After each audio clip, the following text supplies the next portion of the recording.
My wife's brother said I'd never amount to anything. Now he works for the company I own. I met my wife Emma in college. We were both studying business, though I was more focused on computer science electives while she was going the traditional corporate route. Emma's family was, well, let's just say they had opinions about everything. Her older brother Marcus was the golden child. MBA from a prestigious school, landed a six-figure job right out of college at a Fortune 500 company, drove a BMW, the whole package. The first time Emma mentioned bringing me home to meet her family, I could tell she was nervous.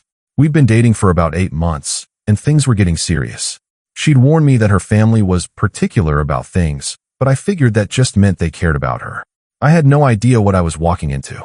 When Emma brought me home for the first time, I could tell her parents were trying to be polite, but Marcus, he made no effort to hide his disdain. I was wearing a thrift store button-down that I'd actually thought looked pretty decent, and driving a beat-up Honda Civic that made concerning noises whenever I turned left. The contrast hit me the moment I pulled into their driveway.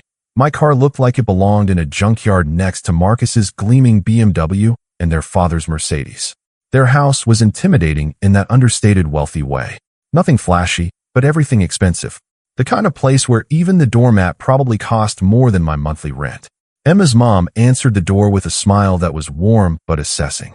Her dad shook my hand with the firm grip of someone who'd spent decades in corporate boardrooms. But Marcus?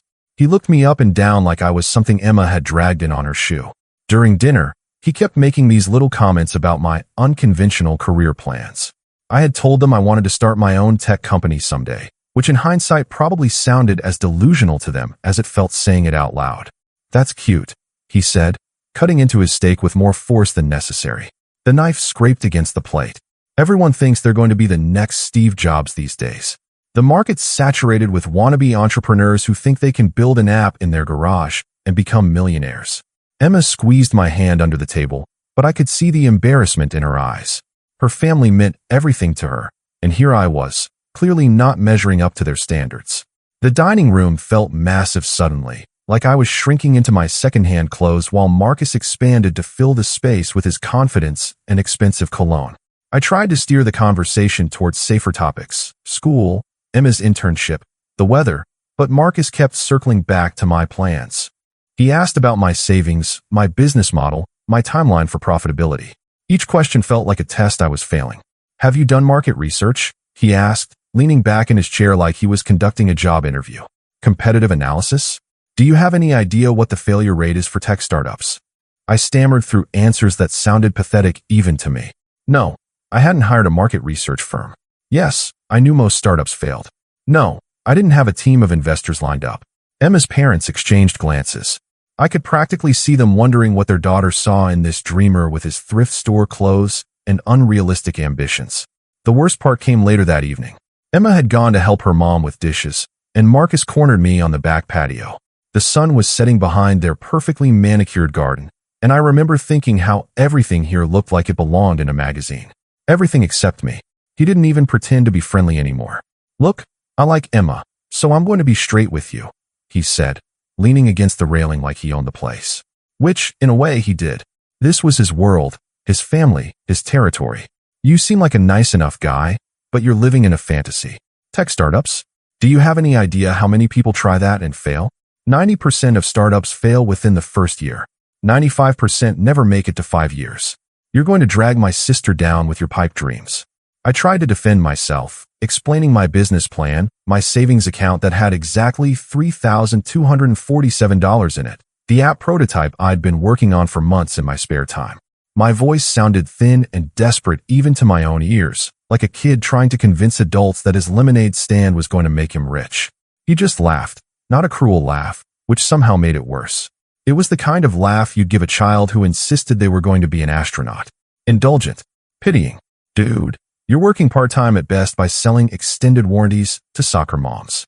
You drive a car that's older than some of my suits and sounds like it's about to die every time you start it.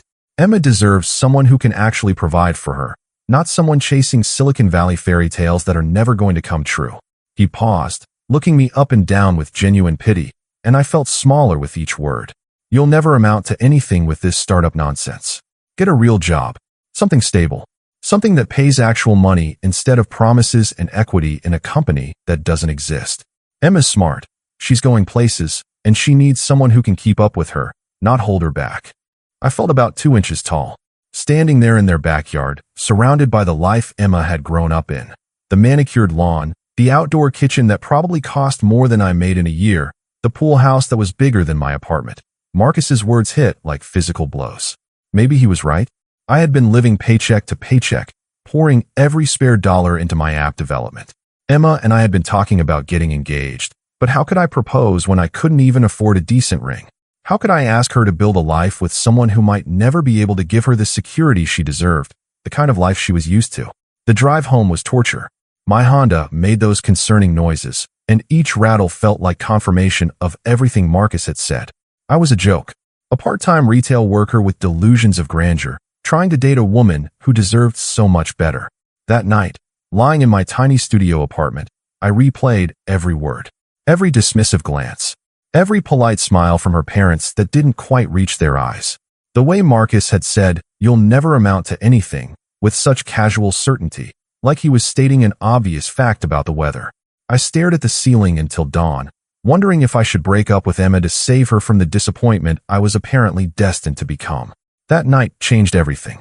Not because I gave up on my dreams, but because I realized I had something to prove.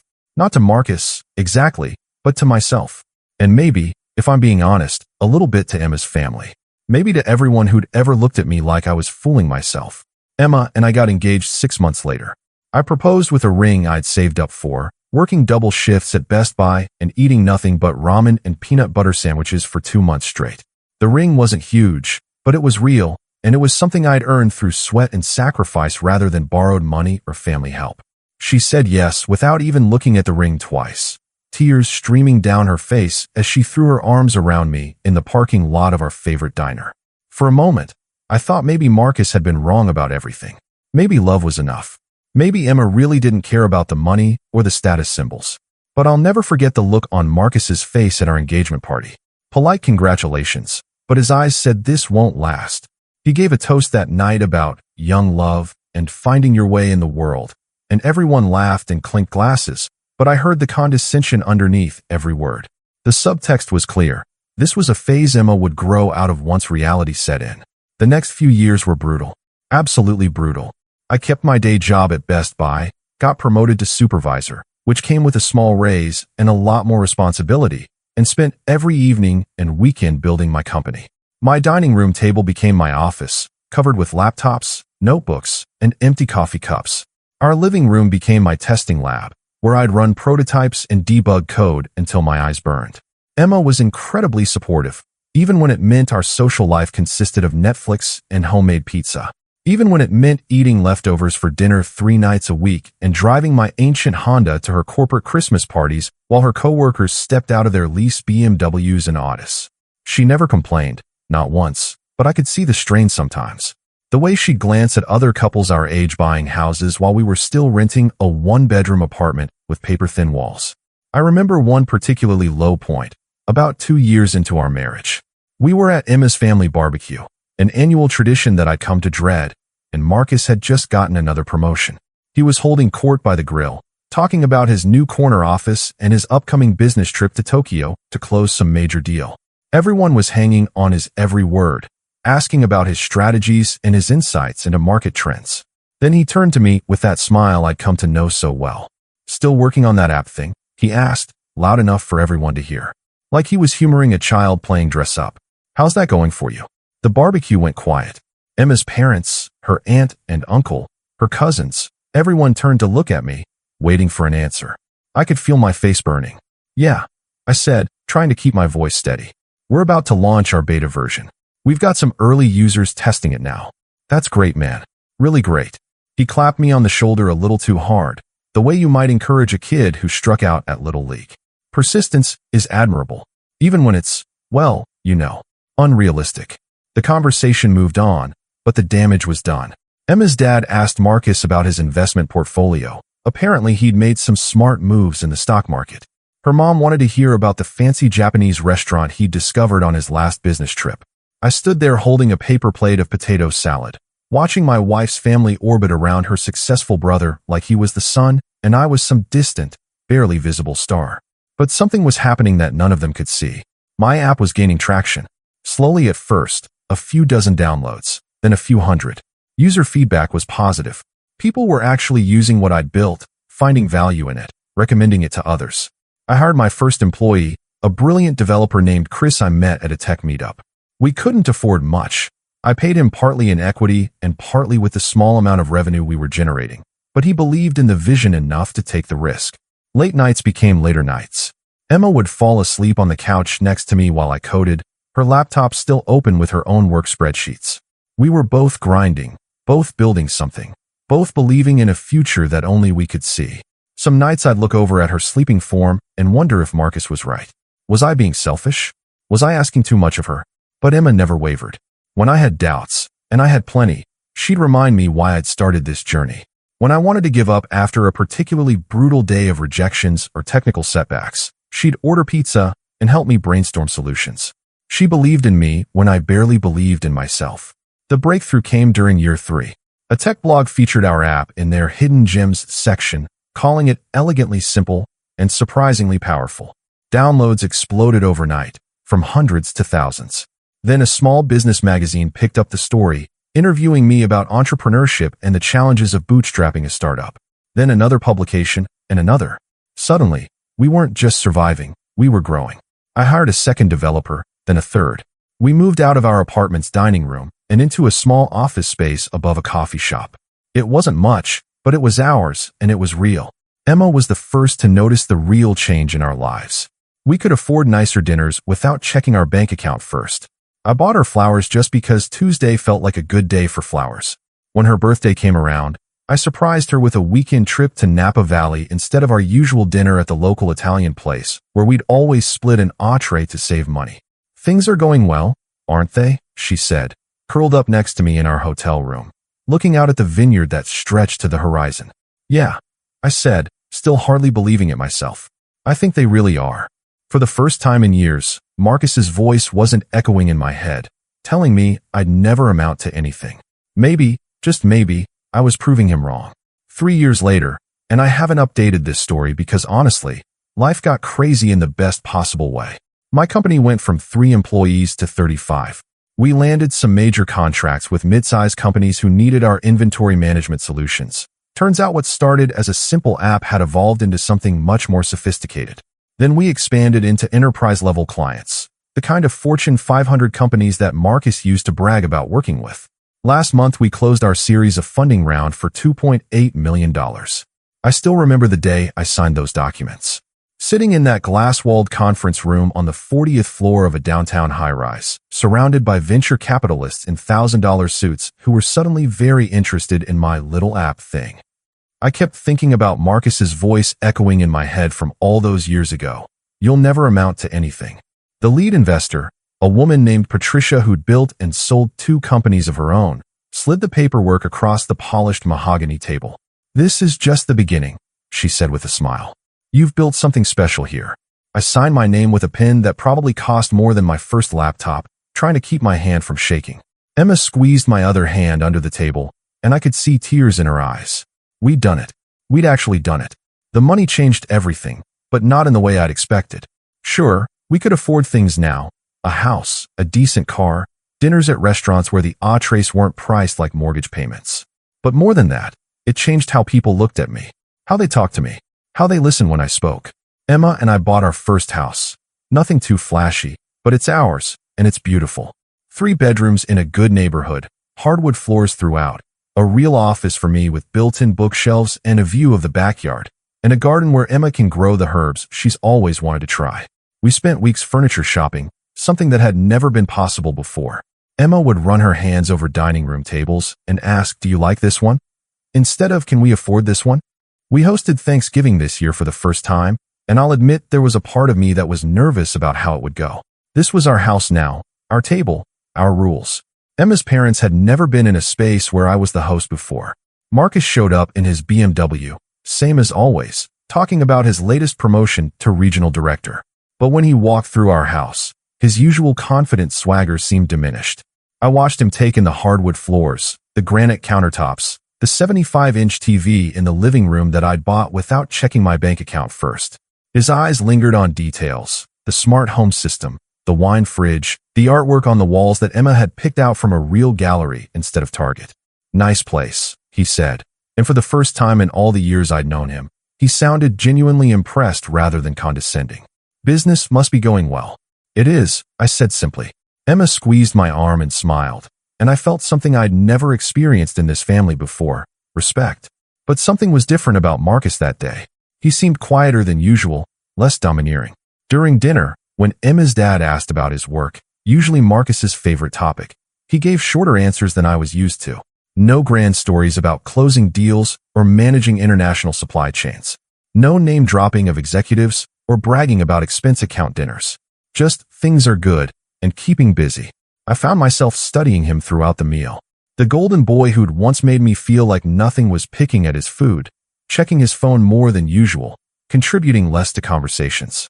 When Emma's mom brought out dessert and started asking me about my company's expansion plans, Marcus just listened, occasionally nodding but not offering the business wisdom he usually couldn't wait to share. What he didn't know, what none of them knew, was that his company had been one of our potential clients 6 months earlier. During the pitch process, I'd seen his name on their organizational chart. Marcus Henderson, Regional Director, Supply Chain Operations. The irony wasn't lost on me. Here was the guy who'd told me I'd never amount to anything, and his company was considering paying 6 figures for the solution I'd built in my dining room.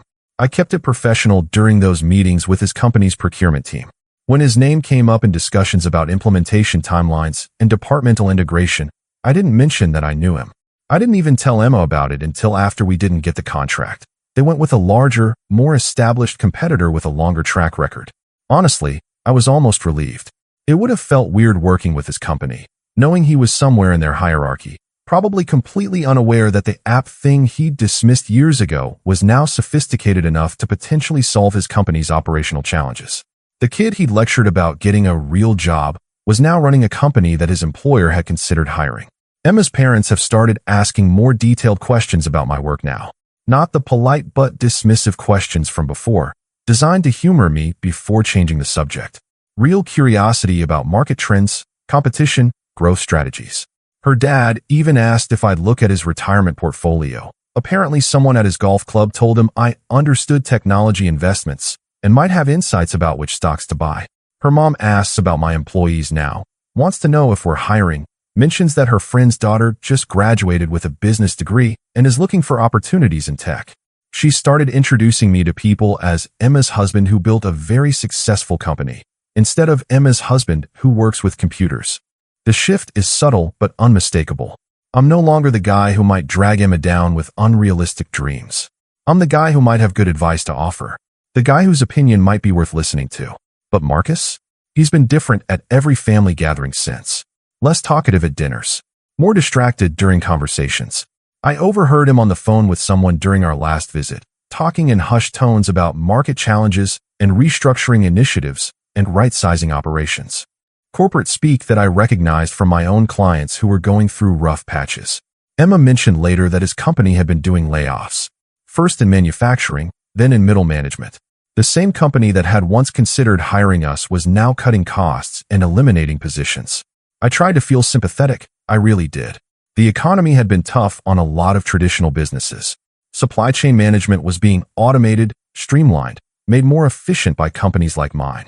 People like Marcus, who'd built careers on managing complex manual processes, were finding their expertise less valuable in a world where software could do their jobs faster and cheaper. But there was this tiny, petty part of me that remembered that conversation on the patio 8 years ago. The part that remembered being told I'd never amount to anything while standing in his family's backyard, feeling small and inadequate and foolish for believing in myself. The part of me that wanted to ask him if he still thought I'd never amount to anything. I didn't, of course. Emma would have been mortified, and besides, I'm not that person anymore. Am I? 6 months later, the call came on a Tuesday evening. Emma found me in my home office, going through quarterly reports that showed we were ahead of projections in every category, and her face was worried in a way I hadn't seen in years. Marcus got laid off, she said, closing the door behind her. Mom just called. He's been out of work for 3 months. I looked up from my laptop, genuinely surprised. 3 months? Why didn't anyone mention it before? You know how he is. Pride. She sat down in the chair across from my desk, The same chair where I used to interview potential employees back when we were small enough that I handled hiring personally. He's been applying everywhere, but nothing's working out. The whole industry is contracting, apparently. Companies are either automating or outsourcing supply chain management. I could see where this conversation was heading. Emma had that look she got when she was about to ask me for something she wasn't sure I'd want to do. The same expression she'd worn when she asked if we could adopt the stray cat that had been hanging around our old apartment. He's got great experience, she continued, her voice careful and measured. 15 years in management, supply chain optimization, operations oversight. I know you two have had your differences over the years, but maybe your company is hiring? He's really struggling, and Mom and Dad are worried sick about him. There it was. The question I'd been dreading, and, if I'm being completely honest with myself, secretly hoping for all at the same time. My first instinct was to say absolutely not. Hell no. The guy who told me I'd never amount to anything wanted a job at the company I built from nothing? The guy who made me feel 2 inches tall at family dinners, who laughed at my dreams and told me to get a real job, now wanted to work for the loser with the pipe dreams. The irony was almost too perfect, too poetic.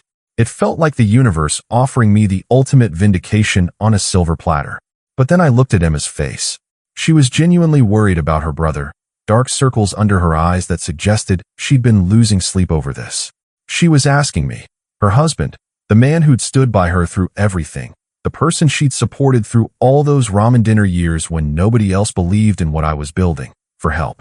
How could I explain that her brother had basically told me I was a failure without sounding petty and vindictive? How could I tell her that every family gathering for the past 8 years had been a reminder of that moment on the patio when Marcus made me question everything I believed about myself? How could I admit that part of me was enjoying his downfall? "I'll see what we can do," I said, and the relief on her face was immediate and overwhelming. "Really? You'd consider it?" Even after.